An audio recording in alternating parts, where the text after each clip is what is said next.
Okay, so is intimacy the only thing that separates between friends and being a boyfriend or a girlfriend? Is intimacy the only difference? So if you're a friend and then you have somebody that's your boyfriend, is the only thing that separates you guys just the fact that you're intimate with your boyfriend, and is that it, or is it more? I think intimacy can be so many different things, but once you cross that line of being physical, then yeah, I think that like after that, you're pretty much determining if you're a boyfriend girlfriend relationship. So it's the physical that I think so, yeah. makes it a Because you can't relationship. you're not doing that with all your friends. Okay. You want to chime in on that, Ricky? I have no problem smashing my friends and keeping it as a friendship.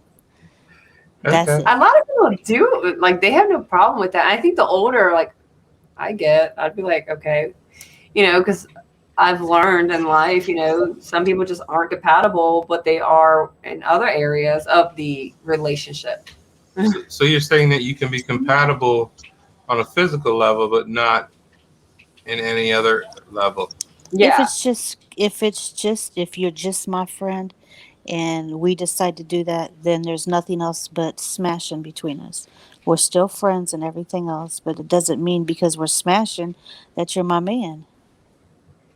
Ooh. And so does that change when you get a certain age? I mean, do you look at it differently when you're younger, or does it not matter? It's just that's just the way it is. I think when I was younger it didn't bother me, but now that I'm older, I think I would have more intimacy into it, more of a relationship type. When you're older or younger, Older. you want it to be. Yeah, because when you're younger, you want to try all the flavors. Right. Every color underneath the rainbow when I'm younger. Now Woo! that I'm older, I would just prefer to be settled down. We don't have to put a title to it, but we can be. Yeah, 'cause you're having fun. You're young. You're trying. You're figuring out what you really like. You're trying all the flavors out. You're having fun. Okay, I guess that works. So, so then what is a friend, or is there, or is that just yeah? How does it all fit into the definition? I think a friend you definitely have boundaries with, and you don't get physical with your friends. Like, hey, nice to see you. Start humping. So what? I think older people they should be mature enough to have those boundaries already instilled in them. And I think that friends being older can smash and do all the things that relationships do, but you don't have to have a title. You really So don't. would that be on a case by case basis, or how does that work? I think that's on a friend by friend basis because I wouldn't smash all of my friends. Okay, all right. Well, that's good. Just the ones that have, Oh, oh, is that what it takes? Yeah. Okay. I mean, if it's good, it's good. You don't want to waste it on just a friendship. Okay. There you go. Anybody listening? There you go. That's Amanda's But take. but if you go to smash and it wasn't what you expected, you think it would change your friendship? Yeah. You think it would? I think it would. Like, man, I just For the crossed better that or the boundary worse? with you, and yeah, it'd make it awkward because it's like he can't kiss and he can't do this, and I would think just be thinking that the whole time. Right. Do it again, Wouldn't you think that? Like, what if like the girl was so awful in bed and y'all hang out again, and she thinks that's gonna happen again? I mean, I never really had anybody that was horrible in bed, to be honest with you. Have you ever seen that show, How I Met Your Mother? I mean, not that I can really remember. I vaguely remember it. Why? The guy Barney on that like messes with everyone, even his friends, and so he like starts messing with his friend Robin on the show, and they're not telling their group of friends about it. They're just sleeping together. But you mean like it just they liked it so much the first time they slept together, they just kept doing it. And I'm like, see, like I could do that if it was good. But if it was bad, it would be really awkward. And, then I would be thinking they want to do it again if I'm hanging out with them. And, how am I going to turn them down without being rude or like, yeah. So no, it's so many blurred lines once you cross that line. Because it's like they expect it, when you're hanging out too. So does that mean, so once you do that, then it's like, you think they're gonna want to do it again? The gate's open now. You're fair game. And if it's bad, it's going to mess the friendship up because you're going to be like, no. And they're going to be like, we just did it yesterday. Why not? So, yeah. And then there's always that small percentage that, yeah, somebody does develop feelings. That's scary, too. You can't even, like, see that coming. Do you think that you will automatically have feelings or not? I think, like, when it's just a physical attraction, no. You don't automatically have feelings for that person. You care less the next day what they're doing, where they're going. But then over time, if you're doing it for a matter of time, you will develop eventually those feelings, especially if you're doing it a lot all the time, Okay.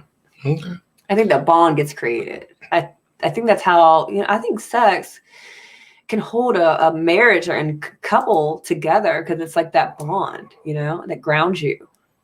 Well, they say that when you do that, then you release oxytocin, which creates a mental bond with somebody. Yeah, what was that thing you were saying? Like, in order to keep a guy or a girl around for a certain number of time, you need to like be intimate with them or something. Yeah, because it's like your body creates oxytocin, and then you're attracted to the person, and then you want to be around that person. But as soon as when that wanes, the less you do that, then that bond breaks apart. Yeah. That's why couples start fighting. See, that's what, like, in the show, he was in a relationship, finally got in a relationship, and they broke up. But then every time they got mad at each other, they just decided, we're not going to have a relationship. We're just going to have sex every time we're mad at each other. And then what happened? They just avoided everything, and they were happy. Did that work, or did that not It seemed to work. Oh, okay. On the show. I'm like, there must be something to it because it seemed to work every time. There was, but they handled it differently afterwards. Like, they would talk and laugh about it and stuff like that. So I'm like, maybe it does something, like releases all the stress and the pent up feelings and emotions. And then you guys can just like lay in bed and talk about it, kind of like, I guess the what is it called? Oxytocin? Yeah, it's all in your body, so you're feeling good. There's no way to get mad at each other when you're feeling that. So maybe there's something to that. Okay, maybe there is.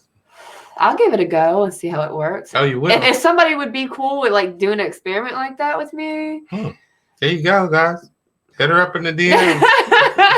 But it just seems like people, when they're fighting and they lose sight of they love each other, and then they don't drop their weapons. If I'm like a person like this, like, drop your weapon. We'll talk about it tomorrow. Let's just have some fun now together. We'll talk about it and worry about it tomorrow.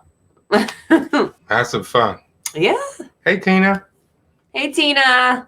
Yeah, we finally fixed that. Ricky and I spent a lot of time trying to fix the echo from our last podcast, and we got it working. That's nice. That's nice of her.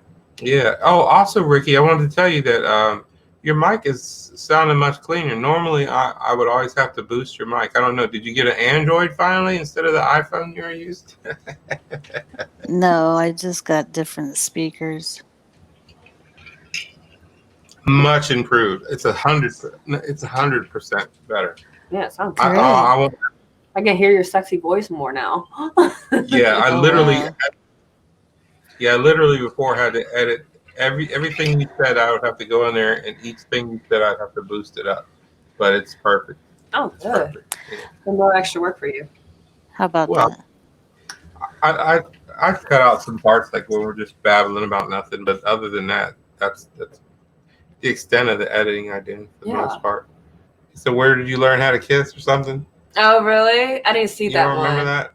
No. So I posted a picture, and I guess people might not have a blender at home. So, all right. So basically, it's a picture of the paddles in the blender when you like making a cake and you blend it up. The the electric blender? I know what a blender is. Yeah. Okay. So the thing said something along the lines of, "Where did you learn how to kiss?" And then it said something about, Yeah. Where did you learn how to kiss? Well, let me finish this.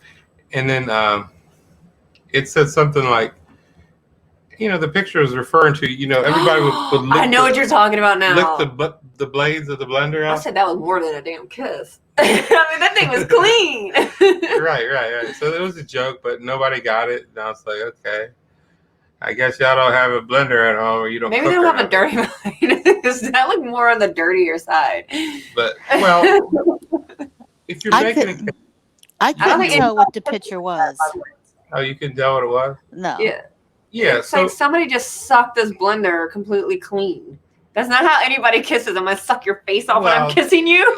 It's a joke. So it's a joke. So basically, when people make a cake, they put the blender in there and they whip the batter up, and then there's always a kid that wants to like lick the blender. Oh yeah, that's So right. they're licking it. Then so the joke is, where'd you learn how to kiss? So this person, I guess I posted it. So it's insinuation is it's me that I always lick the blades clean. You're back.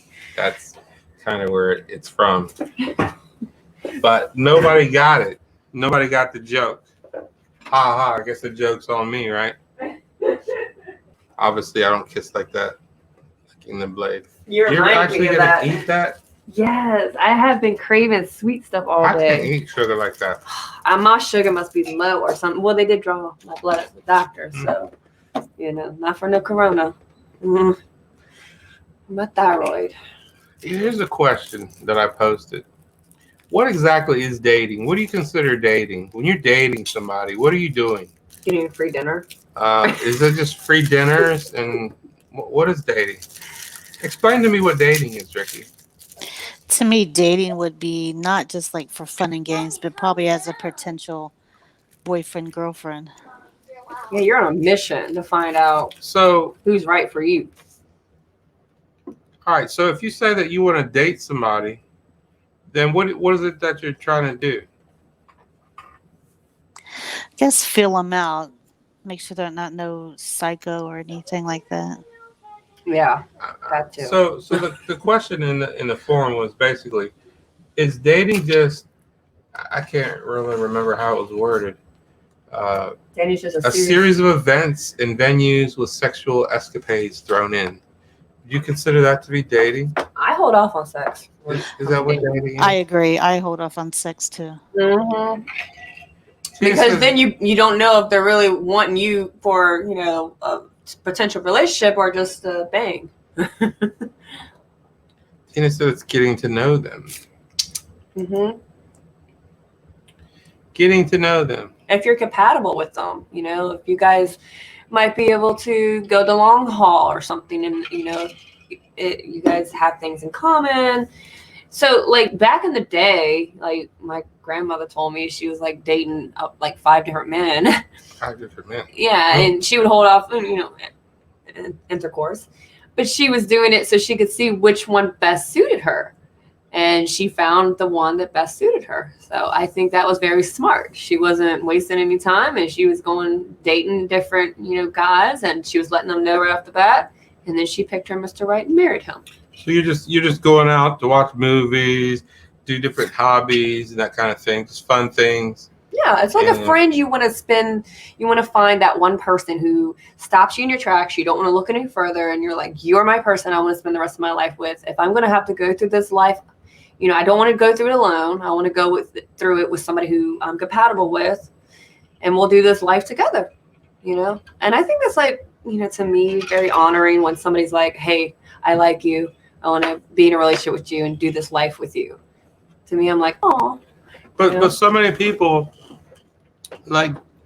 have more than one person that they're married to, engaged to, blah blah blah. So how does that fit in? I mean, do you just feel that way at the time? Is it a fleeting thing, or when would you actually know that this person is the person that you want to spend the rest of your life with? And do you know that when things are good or when things are bad? Is that when you know? Or do you just say, I'm tired of looking. We've been hanging out, and it's been good. We get along. Blah blah blah. We'll just stay together, hang out, and then. I think a lot of people do that as like a plan Right. B. Right. Or is there really a person that's for you per se, or do you just go with the situation you're in and just ride it till it dies? Ride it till it dies. I mean, what is it really? I don't know. I don't think you should ride anything till it dies. I think everything, if you're going to get in a relationship, you're going to know it's going to come with some bad. But you're going to want to, that person, you value that person so much, you get along with that person, you have same common interests, you're going to want to work it out with that person because you like them that much and value them that much. You're not going to just throw it away. Like my friendship with you, you know, nothing's going to like make me be like, all right, I'm done. Like I'm going to sit here and we're going to work it out because we're growing old together, or I'm going to push you in the wheelchair anyways. But like you value that person so much, you're going to want to work it out. You're going to want to duke it out, put your blood, sweat, and tears in it. And you're just hoping that person feels the same way mutually and wants to do the same thing with you. I don't think anybody should just like, well, we're going to just ride this out. And if it fizzles, it fizzles. No, you need to like. But how long do you think that would be? Would you put a time frame on it, a limit to, well, if it doesn't seem to be going nowhere in 3 months, time to move on to the next one? Yeah, I mean, I wouldn't say 3 months. Or do you put a time limit at all, and you just say, okay, as long as we're getting along, we're just going to keep getting along until we don't get along? I mean, is it that? I think if you're getting along, fine. But if it comes to the point where it's hurting you, like you're miserable, because that person, you're not supposed to be somebody who makes you miserable, obviously, and sucks out your happiness. So if you're finding you're in a relationship that does that and depletes you and it's taking more from you than it's giving, you got to weigh the pros and cons and just let it go then. And I mean, for me, look further. For me, when I'm I'll get to a point where I just, if it's not moving forward, then I just want to be friends. I just want to be friends. Yeah, like if it's not moving to that stage, it's like at a standstill, then it's like, what's the point? We might as well just be friends now. I think I would try to give it maybe 6 months and see how much of my likes he checks off. I mean, if he just wants to sit and watch football, then that's probably not a check that he's going to get for me. Yeah, no. I think 6 months would be a good time frame. Might as well just pack your bags up and go.